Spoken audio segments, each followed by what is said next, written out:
बिस्मिल्लाहिर्रहमानिर्रहीम। अस्सलाम वालेकुम। 18 फरवरी का आगाज़ हो गया इतवार के दिन का। बात करेंगे कि शहर इक़्तिदार के इस वक्त मंजरनामा क्या है। Chief election commissioner Sikandar Sultan Raja साहब के हवाले से मीडिया को बताया गया कि वो 10:30 बजे जो है वो अहम प्रेस कॉन्फ्रेंस करेंगे और सबको एक हुआ इंतज़ार शुरू हो गया कि जनाब chief election commissioner Sikandar Sultan Raja साहब 8 फरवरी के इंतखाबात के बाद पहली मरतबा मंजर आम पर आएंगे और सामने आएंगे, अवाम के सामने आएंगे, पाकिस्तान के सामने आएंगे, मीडिया के सामने आएंगे, सवाल होंगे, जवाब होंगे, पूछा जाएगा और बहुत सी चीज़ें जो है वो उनमें क्लैरिटी आएगी। लेकिन मीडिया को बाद में बताया गया कि जनाब सिकंदर सुल्तान राजा साहब प्रेस कॉन्फ्रेंस नहीं कर रहे और उनके बताया गया कि जो DROs हैं वो जो है वो प्रेस कॉन्फ्रेंस करेंगे। अच्छा, एक तो बात यह है कि सिकंदर सुल्तान राजा साहब और मियां मोहम्मद नवाज शरीफ, ये दो शख्सियात हैं जो 8 फरवरी के बाद गायब हैं। मियां नवाज शरीफ एक बार सिर्फ प्रेस कॉन्फ्रेंस करने आए, वो खिताब करने आए, वो विक्ट्री स्पीच के नाम पे जो कुछ उन्होंने किया वो आपको पता ही है।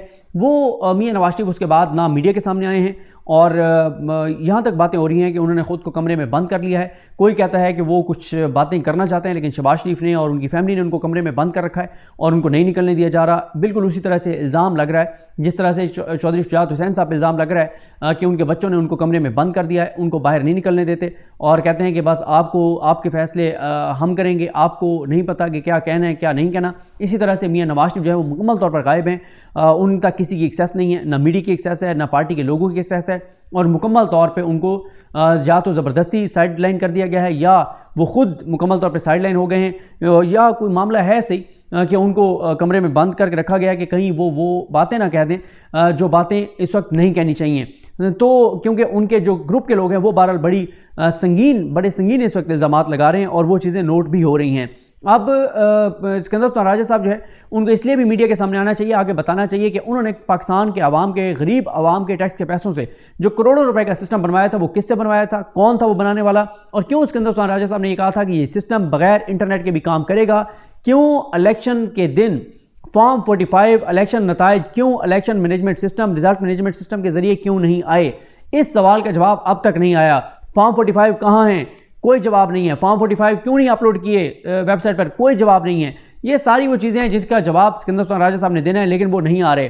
अब हुआ ये कि उसके बाद DROs आए हैं, 3-3.25 मिनट की उन्होंने प्रेस कॉन्फ्रेंस की और कोई सवाल नहीं किया, कोई बात नहीं की। उनके चेहरे उतरे हुए थे और उनके चेहरे बता रहे थे कि क्या हुआ है उनके साथ, किस तरह हुआ है। लेकिन अच्छा हुआ है कि लोग इनकी तस्वीरें ढूंढ रहे थे, अब ये चेहरे सामने आ गए हैं, अब ये कभी मुकर नहीं सकेंगे। क्योंकि देखें लियाकत चड्ढा साहब जो हैं उन्होंने जब रिज़ाइन किया है तो उनका इज़्ज़त, एहतराम, मकाम, मर्तबा वो बहुत बढ़ गया है, उनका कद काठ बहुत बढ़ गया है। उनकी आने वाली नस्लों का भी एहतराम होगा, लोग उनके बच्चों की भी इज़्ज़त करेंगे, लोग उनकी फैमिलीज़ की इज़्ज़त करेंगे। जो उनका बताएगा कि मैं उसका रिश्तेदार हूँ, लोग उसकी भी इज़्ज़त करेंगे कि यार उस बंदे ने, उसने अपना ज़मीर, अपना करैक्टर दिखाया है और उसने सच बताया है और उसने अपने जो है वो उसने अपनी जो एक आने वाली नस्लों के लिए जो है वो अब उनके लिए कोई बदनामी नहीं रखी बल्कि नेक नामी कमाई है और अब लोग उनके हवाले देंगे। उनकी इस वक्त लोग इतने ज़्यादा एहतराम से उनका नाम ले रहे हैं और ये सबके लिए एक मिसाल है कि जो सच बोल के ओहदा छोड़ देगा, गलती उसने की भी है एतराफ़ कर लेगा, लोगों के दिलों में उसकी इज़्ज़त होगी, एहतराम होगी, मोहब्बत होगी, प्यार होगा। और जो ओहदों से चिमटे रहेंगे तो ओहदों से इज़्ज़त नहीं है। आपके सामने सुप्रीम कोर्ट के 2 जजेस ने इस्तीफ़ा दिया, इजाज़ुल हसन साहब ने, मज़ाहिर अली अकबर नकवी साहब ने। कितनी उनकी इज़्ज़त है, कितना उनका एहतराम है। लेकिन दूसरी तरफ जो ओहदों पर बैठे हुए हैं उनकी कितनी इज़्ज़त एहतराम है। इज़्ज़त एहतराम का तल्लुक जो है वो ओहदों से नहीं है, इज़्ज़त कमानी पड़ती है। उन दोनों जजेस ने, इजाज़ुल हसन साहब और मज़ाहिर अली अकबर नकवी साहब ने इज़्ज़त कमाई है और आज लोगों के दिलों में उनकी मोहब्बत भी है, एहतराम भी है।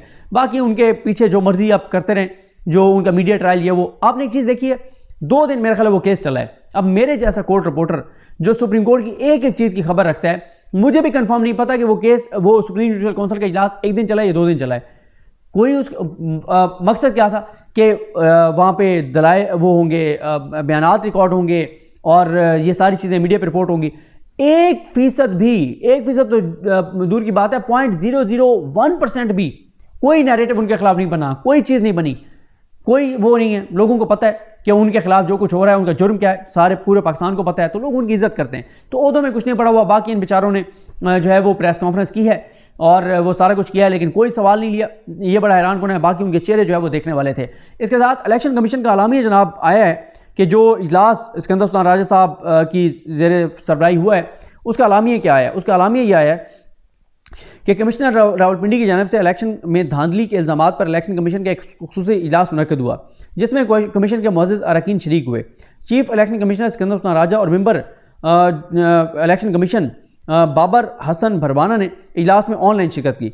इजलास में कमिश्नर रावलपिंडी की जानिब से लगाए गए इल्ज़ामात पर गौर व खौज किया गया और इन इल्ज़ामात की छानबीन के लिए एक आला सतही कमेटी की तश्कील का फैसला किया गया, जिसकी सदारत सीनियर मेंबर इलेक्शन कमीशन करेंगे, जबकि कमेटी में सेक्रेटरी, स्पेशल सेक्रेटरी और एडिशनल डायरेक्टर जनरल लॉ जो हैं वो शामिल होंगे।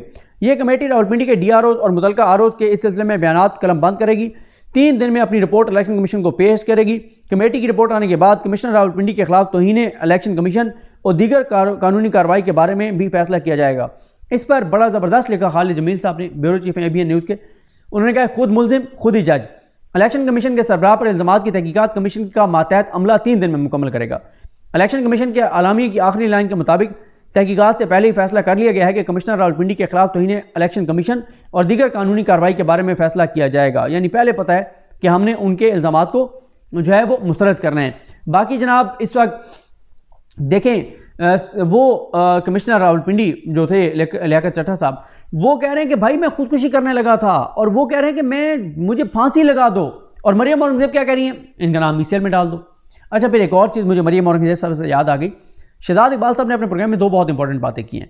एक, उन्होंने अपने प्रोग्राम में बताया है कि उन्होंने रब्ता किया है मुस्तफ़ा नवाज़ खोखर साहब से, और उनसे उन्होंने पूछा फॉर्म 45 के बारे में, और उनसे फॉर्म 45 मंगवाए। तो मुस्तफ़ा नवाज़ खोखर साहब के फॉर्म 45 के मुताबिक भी NA 48 से अली बुखारी साहब 44,000 वोटों से जीत चुके हैं। उन्होंने मरियम औरंगज़ेब साहब से पूछा फॉर्म 45 के बारे में, तो उनके अजीब ही पता नहीं उन्होंने कोई लॉजिक दी उसके ऊपर, फॉर्म 45 के ऊपर, कि जनाब वो इलेक्शन कमीशन में पता नहीं क्या करेंगे क्या नहीं है वो। और शहजाद इकबाल साहब ने कहा कि जब मैंने तारिक फजल चौधरी साहब से मांगे फॉर्म 45, तो उन्होंने कहा कि हम इलेक्शन कमीशन में देंगे। इलेक्शन कमीशन में कैसे देंगे, फॉर्म 45 तो हर उम्मीदवार के पास होता है, वो देने को तैयार नहीं है। तो ये जनाब है सूरत हाल कि सिकंदर राजा साहब ऑनरशिप नहीं ले रहे, और DROs ने बेचारों ने जिस तरह से उनको टोटे की तरह रटाया गया था, वो तोते की तरह रटी चीज़ें आके उन्होंने कह दी हैं, और ये सारे मामलात हैं। देखें 2-3 और शहर इक़्तिदार की डेवलपमेंट्स मैं आपके साथ शेयर कर दूँ। एक तो PTI सेक्रेटेरिएट की रौनकें बहाल हो गई हैं, और आज वहाँ पे बड़ी जो है वो बहुत बड़ा एक इवेंट उन्होंने प्रेस कॉन्फ्रेंस किया है। आज PTI की जो रैलियाँ थी वो बड़ी कामयाब थी यहाँ पे इस्लामाबाद में, और इसमें भी आप देखें कि रैली में आज को पकड़ धकड़ नहीं हुई, आवाम की बड़ी तादाद थी, खौफ के बुत उन्होंने तोड़े हैं। और 9 मई के बाद आज पहली मरतबा इतनी बड़ी तादाद में इस्लामाबाद में लोग निकले हैं, और उन्होंने एहतजाज रिकॉर्ड करवाया है, कोई पकड़ धकड़ नहीं हुई।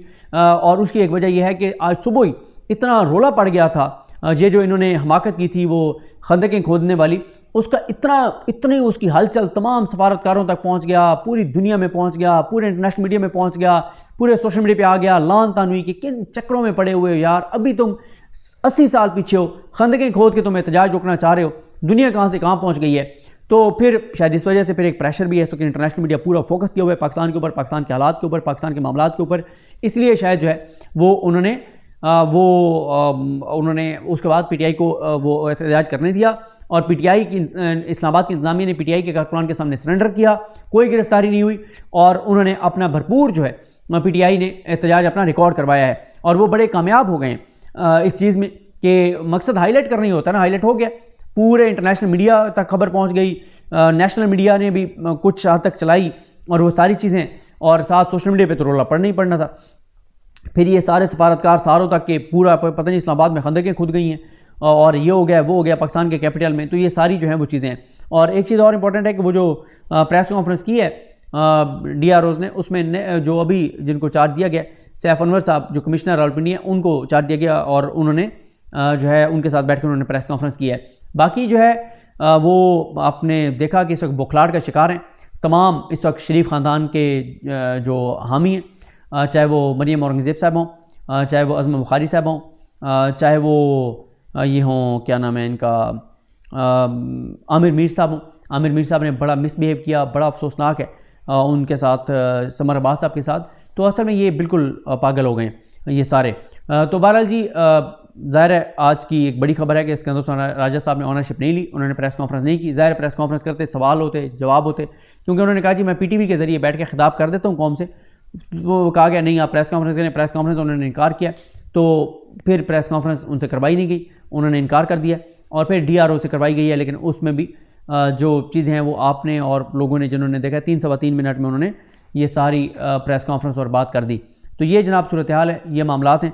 और बाकी देखते हैं जी चीज़ें कैसे आगे बढ़ती हैं। मुझे अपनी दुआ में याद रखें। अल्लाह करीम हम सब का हमें नसर। अल्लाह हाफ़िज़।